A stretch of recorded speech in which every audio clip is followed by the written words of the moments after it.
Hi കൂട്ടുകാരെ, പുതിയൊരു വീഡിയോയിലേക്ക് എല്ലാവർക്കും സ്വാഗതം. അങ്ങനെ സുശീലയെ നല്ല തെറി ശേഖരൻ പറഞ്ഞും കൊണ്ടിരിക്കുകയാണ് കേട്ടോ. എന്നിട്ട് സുശീല പറയാണ്, എടോ താൻ എന്നെ തെറി പറഞ്ഞല്ലോ, അത്രമാത്രം താനങ്ങ് ആയോ? അതിന് മാത്രം ധൈര്യം തനിക്ക് എവിടുന്നാടോ കിട്ടിയത്?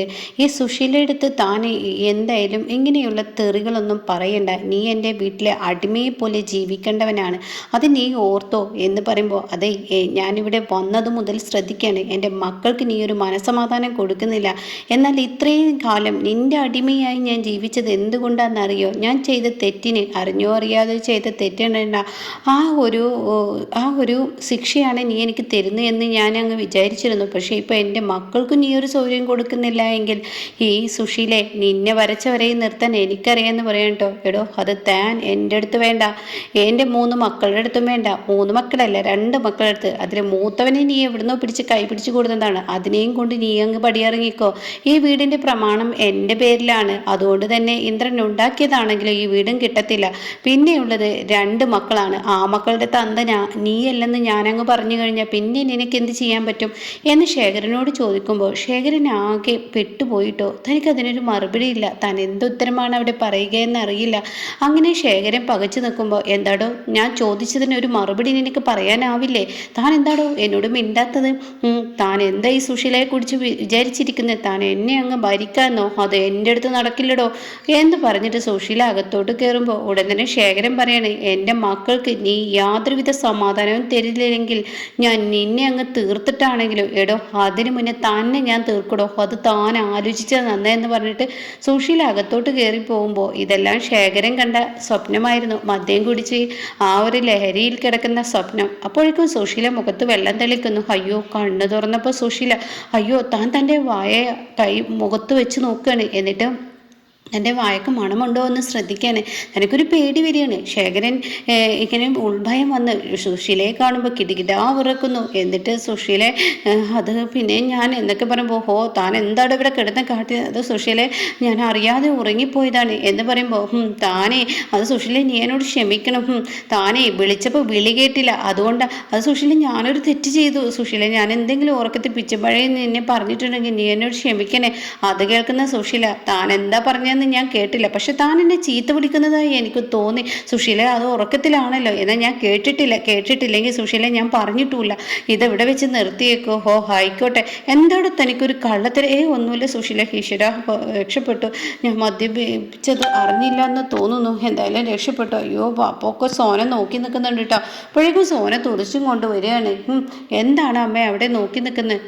ഇങ്ങ് വന്നേ എന്ന് പറഞ്ഞ് സോന അമ്മേ വെറുതെ സംസാരിക്കാൻ നിൽക്കാതെ ആ താക്കോലിങ്ങ് തന്നെ എന്ന് പറഞ്ഞ് ചോദിക്കുമ്പോൾ ആ താക്കോല് അയ്യോ എൻ്റെ പേഴ്സിലുണ്ടടി, അത് എടുത്തോ എന്ന് പറയണ്.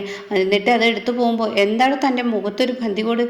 താൻ നേരമായോ ഉറങ്ങിൽ തുടങ്ങിയിട്ട് എന്നൊക്കെ പറഞ്ഞ് സംസാരം തുടരുമ്പോൾ ഉടൻ തന്നെ അത് സുശീലെ ഞാൻ അറിയാതെ ഒന്ന് മയങ്ങിപ്പോയി എന്നുള്ളത് സത്യമാണ്, പക്ഷെ അത് അധികം നേരമായിട്ടില്ല. ഇത്രയും നേരം ആ വിനയൻ എന്ന് പറയുന്ന ആളിവിടെ ഉണ്ടായിരുന്നു. വിനയനോ?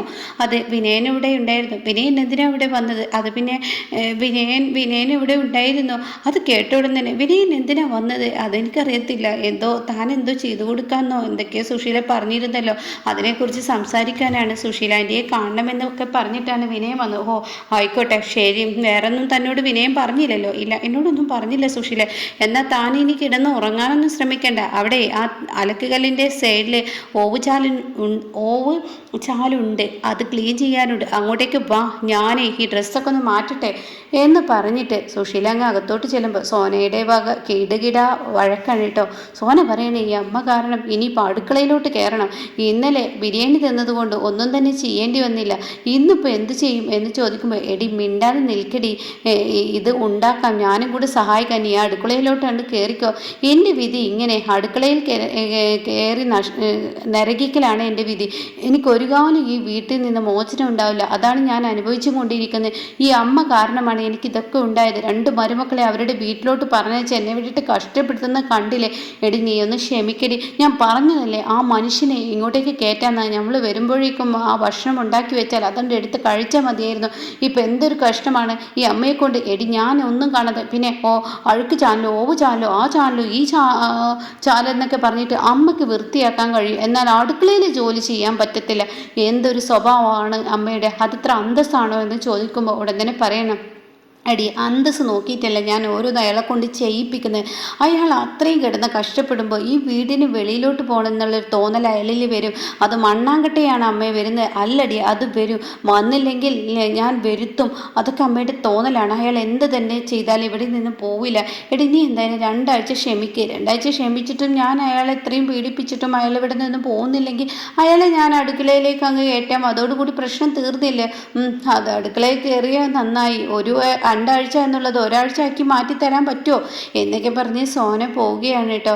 ഇതേ സമയം വിനയനെയാണ് കാണിക്കുന്നത്. വിനയൻ എന്ത് ചെയ്യുന്നു, തൻ്റെ ഫോൺ എടുത്തിട്ട് ഇങ്ങനെ സംസാരിക്കുന്നുണ്ടൊക്കെ അവിടെ ധനജൻ പിള്ള വരികയാണ്, ധനയം വരികയാണ് കേട്ടോ. അപ്പോൾ ധനജയൻ വന്നിട്ട് ഇങ്ങനെ ചോദിക്കുകയാണ്, അത് വിനയ നീ എന്താ ചായ ഒന്നും മേടിക്കുന്നില്ല? അല്ല എനിക്ക് ചായ വേണ്ട. ഓ അങ്ങനെയാണ് ഇല്ലേ എന്ന് പറയുന്നുണ്ട്. അല്ല ധനേട്ടാ, ഞാനൊരു കാര്യം പറയാനാണ് വന്നത്, വീട്ടിൽ വരണം എന്നൊക്കെ വിചാരിച്ചു. വാസന്തി ചേച്ചി എന്തൊക്കെ മെമ്പറൊക്കെ അല്ലേ, അപ്പോൾ അതുകൊണ്ട് തന്നെ വാസന്തി ചേച്ചി വിചാരിച്ചാൽ എനിക്ക് കുറച്ച് CCTVയുടെ വർക്കൊക്കെ പിന്നെ പറയാനില്ല, ഞങ്ങളുടെ വില്ലേജിലുള്ള എല്ലാ വർക്കും വാസന്തിയാണ് ആർക്കും കൈക്കൂലി മേടിച്ചൊന്നും ചെയ്യുന്ന പരിപാടിയുമില്ല. അതുകൊണ്ട് തന്നെ വാസന്തി വിചാരിച്ച ഒരുപാട് വർക്ക് കിട്ടും.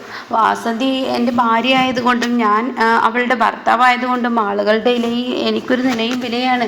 വലിയ പണക്കാരുടെ വീട്ടിലൊക്കെ CCTV വെക്കാൻ ആളുകൾ എന്നോട് ഞാനൊന്ന് പറഞ്ഞാൽ മതി, അപ്പോഴേക്കും അവർ സമ്മതിക്കും. എന്നാൽ ധനേട്ടാ എനിക്കൊന്ന് കുറച്ച് ഓർഡറുകൾ പിടിച്ചു തരുമോ? വെറുതെ ഒന്നും വേണ്ട, ധനേട്ടന് ഞാൻ കമ്മീഷൻ തരാം.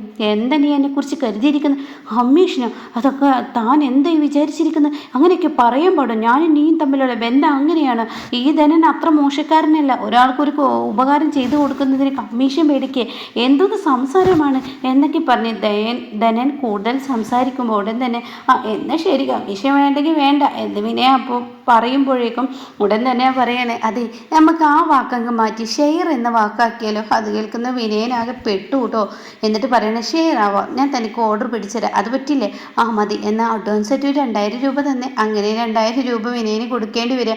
എൻ്റെ ധനഞ്ചേട്ടാ എത്ര വേണമെങ്കിലും തരാം, പക്ഷേ ധനഞ്ചേട്ട ഒരു ഉപകാരം ചെയ്യണം, എനിക്ക് ഓർഡറുകൾ പിടിച്ചു തരണം. അതൊക്കെ ഞാൻ പിടിച്ചു തന്നോളാം എന്ന് പറഞ്ഞിട്ട് വിനയൻ അങ്ങ് പോവുകയാണ് കേട്ടോ. ഇതേ സമയം സുശീലാണെങ്കിലോ വിനയൻ്റെ ഫോണിലോട്ട് വിളിക്കുകയാണ്. അപ്പോൾ ഇതെന്താ ഇപ്പോൾ വിനയനെ ഈ സമയത്ത് വിളിക്കുന്നത്? അവർക്ക് വിളിച്ചപ്പോൾ എടുക്കാൻ നേരമുണ്ടായില്ല, ഇപ്പോൾ വിളിക്കുന്നത് ഇനിയിപ്പോൾ അയാൾക്ക് മദ്യം കൊടുത്തതിൻ്റെ പേരിൽ എന്നെ വഴക്ക് പറയാനാവുമോ എന്നൊക്കെ പറഞ്ഞ് താനിങ്ങനെ ദേഷ്യത്തോട് കൂടിയിട്ട് ഇനിയിപ്പോൾ എന്താ ചെയ്യുക, വഴക്ക് പറയാനാവുമായിരിക്കില്ലേ എന്ന ഭയപ്പാടില്ല വീണ്ടും എടുക്കാതിരിക്കുകയാണ് കേട്ടോ. അപ്പോൾ ഉടൻ തന്നെ സുശീല, അവൻ എടുക്കാതിരിക്കുന്നത് ഇനിയിപ്പോൾ എന്തെങ്കിലും ഉണ്ടായിട്ടാണോ? അയ്യോ ഇനിയിപ്പോൾ പേടിക്കേണ്ടിയിരിക്കുന്നു, അവനെ പോലെ ഉള്ളവനെ പിണക്കിക്കഴിഞ്ഞാലും പ്രശ്നമാണല്ലോ ഈശ്വര എന്നിങ്ങനെ സുശീല മനസ്സുകൊണ്ട് ചിന്തിക്കുകയാണ് കേട്ടോ. ഇതേ സമയം കാണിക്കുന്നത് അമ്പിളി, അതുപോലെ മാഷ്, അനുപമ ഇവരൊക്കെ സംസാരിക്കുകയാണ്. അപ്പോൾ തന്നെ അനുപം പറയണേ, അമ്പിളി ചേച്ചിയോട് സംസാരിക്കച്ച, എന്തിനാണ് അമ്പിളി ചേച്ചിയോട് പിണക്കം എന്നൊക്കെ ഇങ്ങനെ ചോദിക്കുമ്പോൾ ഉടൻ തന്നെ പറയുകയാണ്, ഞാനെല്ലാം അവളോട് കാര്യങ്ങളൊക്കെ ചോദിച്ചതിന് മറുപടി പറഞ്ഞ് ഇനി എന്താ അവളോട് സംസാരിക്കാനുള്ളത്, എനിക്ക് പ്രത്യേകിച്ചൊന്നും പറയാനില്ല. അപ്പോഴേക്കും അമ്പിളി പറയാണ്, ഞാനൊരു കാര്യം പറയട്ടെ, ഈ അച്ഛനെ എന്നോട് വെറുപ്പാണ്, അതെനിക്ക് നന്നായി അറിയാം. നിങ്ങളെല്ലാവരും എന്ത് തെറ്റ് ചെയ്താലും അച്ഛന് ക്ഷമിക്കാൻ കഴിയും, പക്ഷെ ഞാൻ ചെയ്ത തെറ്റ് അച്ഛന് ക്ഷമിക്കാൻ കഴിയില്ല. ഞാൻ മദ്യപിച്ചു എന്നുള്ളത് സത്യം തന്നെയാണ്, അത് എനിക്ക് സുഖിക്കാനോ ഭാര്യയും ഭർത്താവും കൂടി വ്യഭിചരിക്കാനോ ഒന്നിനും വേണ്ടിയല്ല. ഞാൻ ചെയ്തത് എൻ്റെ ഭർത്താവിനെ നേരാക്കാനാണ്. അതിൽ അമ്പിളി വിജയിക്കുകയും ചെയ്തു. ഇന്നിപ്പോൾ ആ മനുഷ്യൻ നല്ലൊരു ജോലിക്ക് പോക്കും തുടങ്ങി. എന്നാൽ അച്ഛനാണെങ്കിലോ എന്നോട് വെറുപ്പ് വിട്ടിട്ടില്ല. അതിന് മാത്രം എന്ത് തെറ്റാണ് ഞാൻ അച്ഛനോട് ചെയ്തത്? എന്തിനാ അച്ഛൻ എന്നോട് ഇങ്ങനെയൊക്കെ കാണിക്കുന്നത്? ഞാനും ഈ അനുപമയും മാത്രമല്ലേ അച്ഛനോട് ഒരു തെറ്റും ചെയ്യാത്തത്? മറ്റുള്ള മക്കളൊക്കെ അച്ഛനോട് എന്തെല്ലാം തെറ്റുകൾ ചെയ്തിരിക്കുന്നത്? അത് കേൾക്കുന്ന മാഷിനങ്ങ് ദേഷ്യം പിടിക്കണം. അമ്പിളി, നിന്റെ നാക്ക് മര്യാദക്ക് നിർത്തിക്കോ. നീ കുറേ നേരമായി എൻ്റെ ചെറുമക്കൾ എന്ന് പറയുന്നത് അവർ 3 പേരും തെറ്റ് ചെയ്തു എന്ന് നീ പറയണ്ടല്ലോ. അവരുടെ ബുദ്ധി ഉറക്കാത്ത സമയത്ത് പല തെറ്റുകളും ചെയ്തേക്കാം, അതൊന്നും ഒരു തെറ്റായി നീ സംസാരിക്കരുത് കേട്ടോ. അപ്പോൾ അത് കേട്ട ഉടനെ അമ്പിളിക്ക് ദേഷ്യം പിടിക്കണം. അപ്പോൾ അമ്പിളി, ഞാനൊരു കാര്യം പറയട്ടെ, ജനിച്ചത് മുതൽ അച്ഛനെ കാണൽ തുടങ്ങിയതാണ്. എൻ്റെ അച്ഛനെ ഞാൻ ഒരിക്കലും വേദനിപ്പിച്ചിട്ടില്ല. എൻ്റെ അച്ഛൻ്റെ നല്ലത് മാത്രമേ ഞാൻ ആഗ്രഹിച്ചിട്ടുള്ളൂ. കുടുംബത്തിന് വേണ്ടി ജീവിച്ച ഒരാളാണ് ഞാൻ എന്നൊക്കെ പറഞ്ഞിട്ട് വീണ്ടും സംസാരിക്കുമ്പോഴേക്കും ഭാനുമ്മയും അതുപോലെ അനുപമയും ഇവിടെ വെച്ച് നിർത്ത് അമ്പിളി ചേച്ചി എന്ന് പറയുന്നത്, ഇല്ല നിർത്തില്ല, ആ മനുഷ്യന് എന്നോട് എന്തൊരു വെറുപ്പാണ്. പറഞ്ഞതുപോലെ അമ്പിളി പറഞ്ഞതുപോലെ തന്നെ മാഷ് നല്ല വെറുപ്പ് അമ്പിളിയോട് കാണിക്കുന്നുണ്ട് കേട്ടോ. നല്ല ദേഷ്യത്തോടു കൂടിയാണ് അമ്പിളിയോട് സംസാരിക്കുന്നത്. അമ്പിളിയെ കാണുമ്പോൾ ഒരു അറപ്പ് പോലെ തന്നെയാണ് മാഷ് കാട്ടുന്നത് കേട്ടോ. അങ്ങനെ ഈ സമയം മാഷാണെങ്കിലും ഇങ്ങനെ മാഷിനോട് പറയണേ, അച്ഛൻ്റെ മക്കളെ 3 പേര് എന്തൊക്കെ തെറ്റ് ചെയ്തിട്ടുണ്ടെന്ന് അച്ഛനെ അറിയാഞ്ഞിട്ടാ. അച്ഛൻ്റെ ഓരോ മക്കളും ഓരോ തെറ്റ് ചെയ്യുമ്പോൾ ഈ അനുപമയും ഞാനും രഘുവേട്ടനും കൂടിയാണ് അച്ഛൻ അറിയാതിരിക്കുക അതെല്ലാം മറച്ചു വെച്ച് അതെല്ലാം സോൾവ് ചെയ്ത് ഇന്നിപ്പോൾ അച്ഛൻ്റെ മുന്നിലോട്ട് ഈ മക്കളെ എത്തിച്ചത്. എന്നിട്ട് അച്ഛന് എന്നോട് മാത്രം ക്ഷമിക്കാൻ കഴിയില്ല. അമ്പിളി എന്ത് ചെയ്താലും കുറ്റം, മറ്റുള്ളവർ ചെയ്ത ഒരു തെറ്റുമില്ല എന്നൊക്കെ പറയുമ്പോൾ മാഷിന് നെഞ്ചുവേദന കൊണ്ട് പിടയുന്നുണ്ട് കേട്ടോ. പക്ഷേ അത് അമ്പിളിയും അതുപോലെ തന്നെ ഈ പറയുന്ന അനുപമയൊന്നും കാണുന്നില്ല. അങ്ങനെ മാഷ് നെഞ്ചുവേദന കൊണ്ട് സിറ്റ് ഔട്ടിലോട്ട് ചെരിയുന്ന ആ ഒരു സീനാണ് കേട്ടോ ഇപ്പോൾ വന്നിരിക്കുന്നത്.